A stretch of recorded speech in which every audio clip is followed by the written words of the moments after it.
Harper, you know you're supposed to handle the family trip arrangements again this year, right?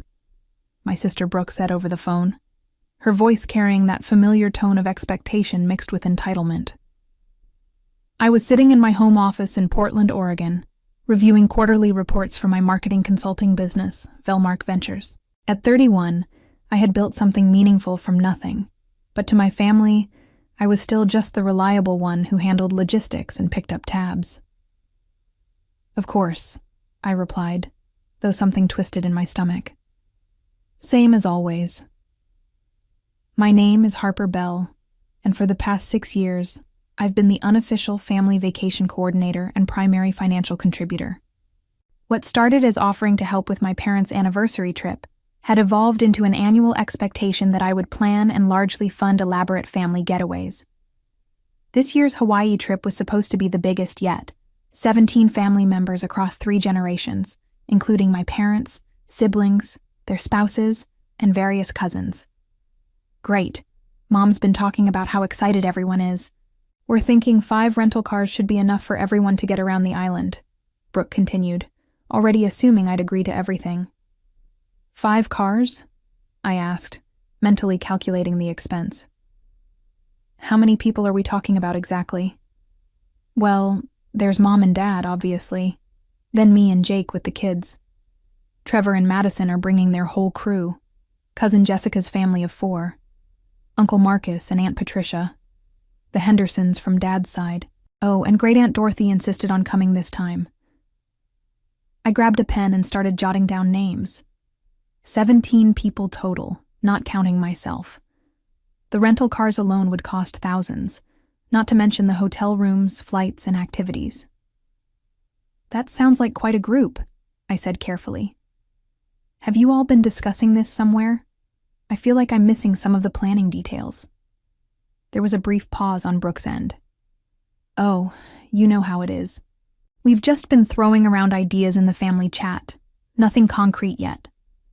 The family chat.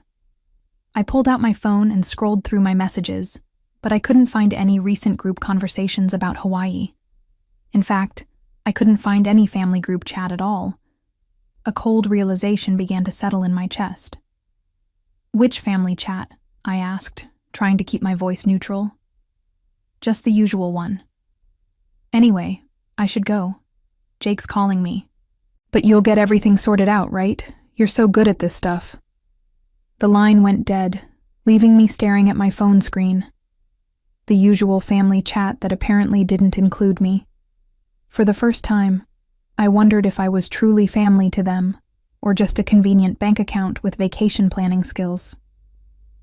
Growing up in Spokane, Washington, I had always been the responsible one.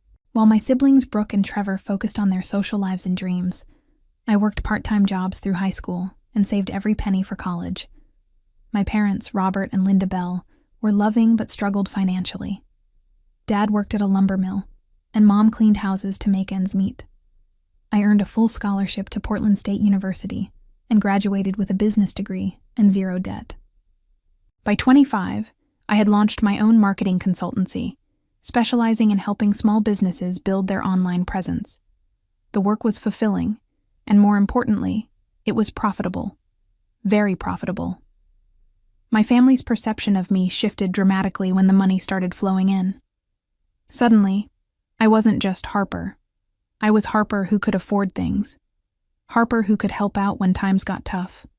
Harper who could make dreams happen. It started innocently enough. Mom mentioned wanting to take Dad somewhere special for their 25th wedding anniversary, but they couldn't afford anything elaborate. I surprised them with a week in Napa Valley, complete with wine tours and a luxury hotel. Their joy was intoxicating, and I felt genuinely good about being able to give back to parents who had sacrificed so much. But then came Brooke's wedding. She needed help with the venue deposit. Then Trevor's job loss meant he couldn't contribute to a family Christmas celebration. Uncle Marcus's medical bills left him unable to join family gatherings unless someone else covered his expenses. Each time, I stepped in, and each time, the requests became more casual, more expected. The annual family vacation tradition began 3 years ago when my grandmother passed away and left the family a small inheritance. Instead of dividing it equally, my parents suggested using it as a foundation for a big family trip to honor her memory. Of course, the inheritance only covered about 30% of the actual costs. Somehow, I ended up covering the rest. Last year's trip to Yellowstone cost me nearly $38,000.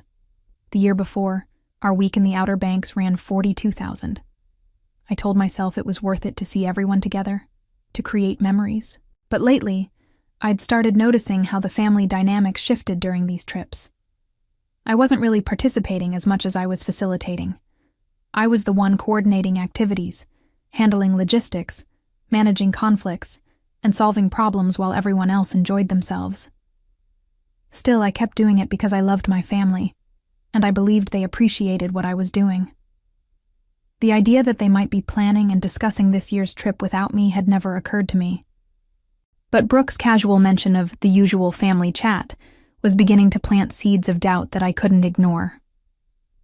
That evening, I decided to call my cousin Jessica to clarify some details about the Hawaii trip. Jessica had always been straightforward with me, and I figured she could fill in the gaps about the planning process. "Harper, perfect timing," Jessica said when she picked up. "I was just looking at flights to Honolulu. This trip is going to be incredible." "Yeah, about that," I said, settling into my couch with a cup of tea. "I feel like I'm missing some of the coordination details. Brooke mentioned you all have been discussing things in a family chat." There was a silence on Jessica's end that lasted just a beat too long. "Oh, well, you know how these things go. People just start throwing out ideas." "Right, but which chat specifically? I don't seem to have access to whatever group you're using." Another pause. "Harper, can I ask you something? Are you okay with funding this whole thing again? Because I know it's a lot of money, and if you're having second thoughts..." Her question hit me like a slap. "What do you mean, am I okay with it? Did someone suggest I wasn't?" No, nothing like that. It's just... Well, Brooke mentioned that maybe we should start planning things without assuming you'll cover everything. You know, be more independent." My heart started racing. "Planning things without me?" "Not without you," Jessica said quickly. "Just, not relying on you to handle all the financial stuff. Maybe everyone could contribute more equally this time." I felt something cold and hard forming in my stomach. "Jessica, can you do me a favor? Can you screenshot the family chat conversation about Hawaii and send it to me? I want to make sure I understand what everyone's thinking." The silence this time was deafening. Finally, Jessica sighed. "Harper, I'm not sure that's a good idea." "Why not?" "Because you're not in that chat." The words hung in the air between us. I felt like I'd been punched in the chest. They had created a family group chat specifically to plan a trip they expected me to fund, and they had deliberately excluded me from it. "I see," I said quietly. "Harper, please don't be upset. It wasn't meant to hurt you.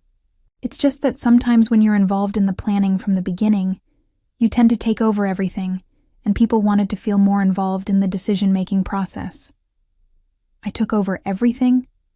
I organized everything because no one else would step up. I handled the logistics because when I didn't, chaos ensued. I managed the details because the alternative was disappointment and conflict. "So let me understand this correctly," I said, my voice steadier than I felt. "The family decided to plan a vacation without including me in any of the discussions, but they still expect me to pay for it? It's not like that, Harper. You know we appreciate everything you do." But as I hung up the phone, I realized that appreciation and respect were two very different things. The next morning, I woke up with a sick feeling in my stomach. I'd barely slept, replaying Jessica's words over and over.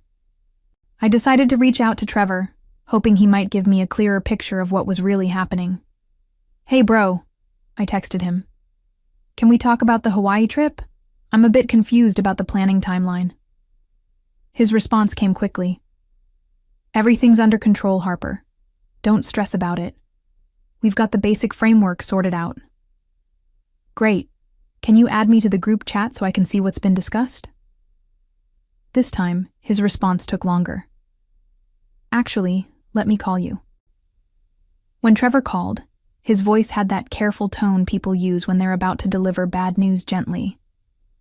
Harper, look, I need to be honest with you about something. I'm listening. The family has been talking, and we think maybe it's time for you to step back from these trips a little bit. Not step back entirely, he added quickly, but maybe not be so central to everything. I sat down hard on my kitchen chair. What does that mean exactly? It means that maybe this year we all contribute equally. Everyone pays their own way, makes their own arrangements. It would be more fair, don't you think? I almost laughed. More fair? Trevor, I've been paying for 70% of these family vacations for 3 years. You're telling me that now that you want to go somewhere expensive like Hawaii, suddenly everyone wants to contribute equally? That's not how we see it, Harper. We think you've been, well, buying your way into being in charge of everything. And it's made some people uncomfortable. The accusation was so stunning that I couldn't speak for a moment. Buying my way into being in charge? I had been in charge because no one else wanted to handle the work, the stress, the coordination, or the responsibility when things went wrong. So let me understand this, I said slowly. You all created a group chat without me to plan a trip to Hawaii, but you still expect me to pay for it? No one expects you to pay for anything, Harper. That's the point. We want to do this independently. Then why didn't anyone tell me that directly? Why am I finding out through conversations where people slip up and mention chats I'm not part of? Trevor sighed. Because we knew you'd react like this. We knew you'd get upset and try to take control of the planning again. I felt like I was in an alternate universe. I get upset when I find out my family is lying to me and excluding me. That seems like a reasonable reaction. We're not excluding you, Harper. You're invited to come. You're just not invited to plan everything or pay for everything. But you've already been planning without me for weeks, haven't you? Another pause. Yes. How long has this group chat existed? About 6 weeks. 6 weeks. For 6 weeks, my family had been enthusiastically planning a vacation, discussing details, making decisions, sharing excitement, and they had deliberately kept me out of every single conversation. But they still expected me to show up and participate, as if I had been part of the process all along. Trevor, I need to ask you something, and I want a straight answer. Do you actually want me on this trip, or do you just want my money? That's not fair, Harper. Answer the question. The silence stretched so long I thought the call had dropped. Finally, Trevor said, Of course we want you there. Your family. But the hesitation before his answer told me everything I needed to know. I wasn't family to them. I was a bank account that occasionally joined family activities. After I hung up with Trevor, I sat in my kitchen for a long time, staring at my phone. I felt hollow, like someone had scooped out my insides with a spoon. Then, slowly, anger began to fill the empty space. I opened my laptop and logged into my email. Over the years, I had become the family's unofficial travel agent, handling all the bookings and arrangements. This meant I had access to confirmation numbers, reservation details, and account information for this year's planned Hawaii trip. I found the email thread with Paradise Getaway Travel, the agency I'd been working with for the past month to arrange the Hawaii vacation. The total cost was $50,800. 17 people, 7 nights at the Maui Grand Resort, 5 rental cars, and a sunset dinner cruise for the whole group. I had already put down a $20,000 deposit, with the balance due in 10 days. The entire trip was in my name, booked with my credit card, because everyone had agreed it was easier for me to handle the financial coordination. But here's what my family didn't know. The reservation was fully refundable until 48 hours before travel, and they had no access to the booking details because everything was in my name only. I stared at the computer screen for a long time, my finger hovering over the mouse. Then I thought about 6 weeks of family group chats I wasn't part of. 6 weeks of discussions about a trip they expected me to fund. 6 weeks of deliberate exclusion, followed by casual expectation that I'd fall in line. I thought about Trevor's accusation that I was buying my way into being in charge. I thought about Jessica's suggestion that I was someone they needed to plan around rather than plan with. I thought about Brooke's dismissive tone when she mentioned the usual family chat that I wasn't part of. My phone buzzed with a text from my mom. "Harper, honey, just wanted to make sure you got the Hawaii details sorted out. Everyone's so excited. Love you." The casual assumption in her message that of course I would handle everything, that of course I would pay for everything, even after they had specifically excluded me from planning, was the final straw. I clicked on the Paradise Getaway travel website and logged into my account. The cancellation button was right there, innocuous and small. I clicked it. "Are you sure you want to cancel this reservation?" the pop-up asked. I thought about my family's excitement. I thought about the kids looking forward to swimming with dolphins. I thought about my parents, who had been talking about this trip for months. Then I thought about being deliberately excluded from 6 weeks of planning for a trip I was supposed to fund. I clicked, "Yes, cancel reservation." "Your reservation has been successfully canceled. A refund of $20,000 will be processed within 3 to 5 business days." I closed the laptop and turned off my phone. I needed some space to think about what I'd just done and what came next. The silence in my house felt different now. Not empty, but peaceful. For the first time in months, I wasn't worried about coordinating anyone else's travel, managing anyone else's expectations, or solving anyone else's problems. I made myself a cup of coffee and sat on my back porch, watching the rain fall on my garden.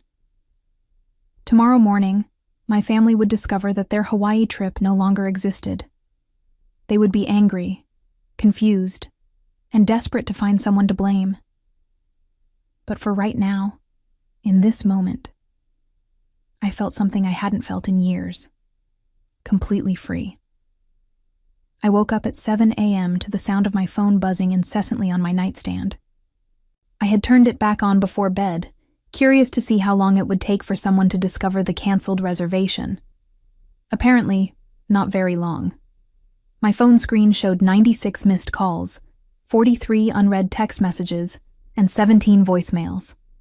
The calls had started at 5:30 a.m. and were coming from every family member who had my number.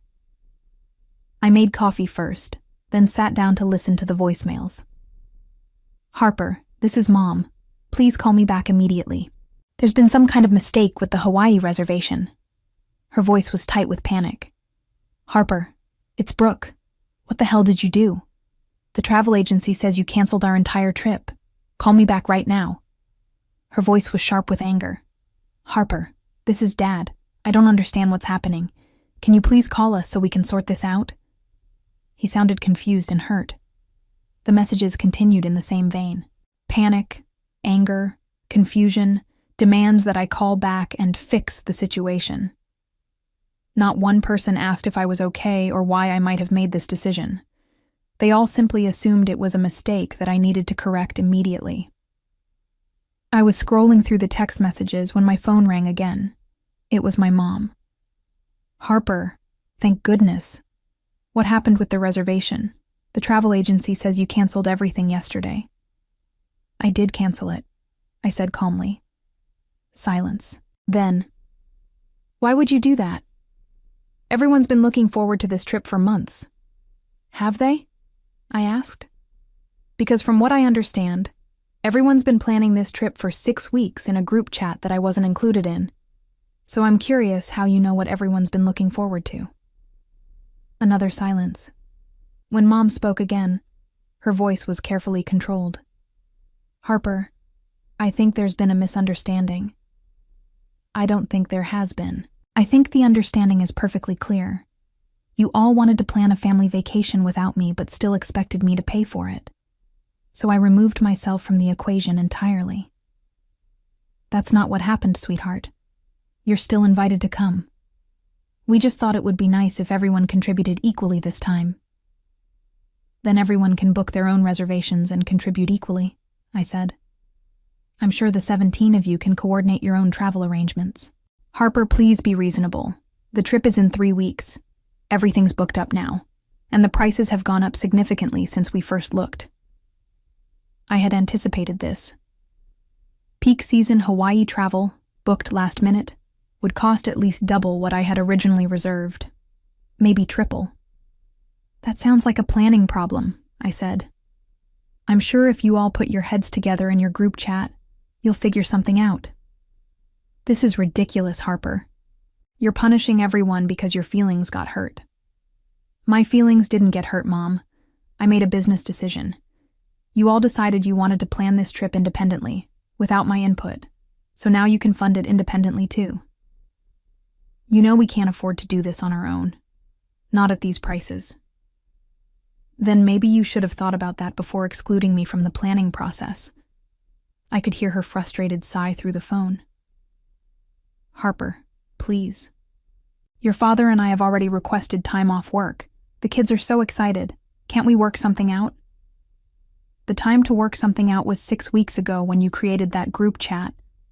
I'm done being your convenient bank account. I hung up and turned my phone off again. Outside, it was a beautiful Oregon morning, clear and bright.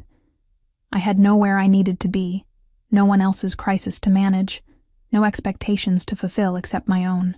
For the first time in years, my day belonged entirely to me. By afternoon, the calls had escalated to family members showing up at my house. I watched through my window as Brooke and Trevor pulled into my driveway, their faces set with determination and anger. I didn't answer the door. Harper! Brooke shouted, pounding on the front door. We know you're in there, open up! I sat in my living room, calmly reading a book, while they banged and shouted outside. After 20 minutes, they gave up and left, but not before Brooke left a long, profanity-filled voicemail about how selfish and vindictive I was being. Later that evening, I turned my phone back on to find a text from Jessica. Harper, I tried to rebook the Hawaii trip for everyone. The same resort is now quoting $136,000 for the same dates. No one can afford this. Please reconsider. I typed back, I'm not reconsidering anything. You all made your choice when you excluded me from planning. Now you can live with the consequences. Within an hour, I received a call from Uncle Marcus. Harper, I understand you're upset, but you're hurting people who had nothing to do with this group chat situation. Your great-aunt Dorothy has been talking about this trip for months. She's 87 years old. This might be her last chance to travel with the family. It was a good guilt trip, I had to admit. But I wasn't backing down. Uncle Marcus, where was this concern for family unity when they were excluding me from 6 weeks of planning discussions? Where was this worry about hurting people when they were calling me controlling for organizing trips I was paying for? Harper, please. The answer is no. If you want to plan a family vacation, plan it yourself and pay for it yourself. I'm done being your family ATM. I hung up and blocked his number. Then I blocked everyone else's numbers too. The next week, I heard through the grapevine that my family had managed to book a much smaller, much cheaper vacation to Cannon Beach, Oregon. Instead of 17 people in luxury accommodations, it was just 8 people in a basic beach rental. Instead of 7 nights, it was 3. Instead of a tropical paradise, it was a rainy weekend on the Oregon coast. But the real fallout was just beginning. Word of what had happened spread beyond our immediate family. Cousins, aunts, and uncles who hadn't been part of the Hawaii trip began reaching out to me, having heard different versions of the story from different family members. My cousin Allison called me. Harper, I heard about what happened with the vacation. I just wanted you to know that what they did was completely wrong. Creating a group chat without you but expecting you to pay? That's awful. More family members began taking sides. Some supported my decision, saying they'd been uncomfortable with how much financial pressure had been placed on me over the years. Others criticized me for being petty and vindictive. The family was fracturing, And for the first time, I wasn't the one trying to hold it together. I wasn't mediating conflicts, smoothing over hurt feelings, or finding compromises.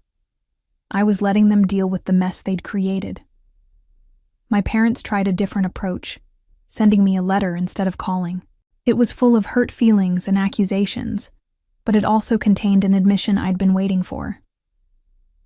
"We realize now that we may have taken your generosity for granted over the years. May have taken it for granted." Even in their apology, they couldn't fully own what they'd done. I wrote back, "When you're ready to have an honest conversation about how I've been treated, I'll be here. Until then, plan your own trips." I didn't hear back from them for 3 weeks. The consequences for my family were swift and lasting. The failed Hawaii trip became family legend, but not in the way they'd hoped.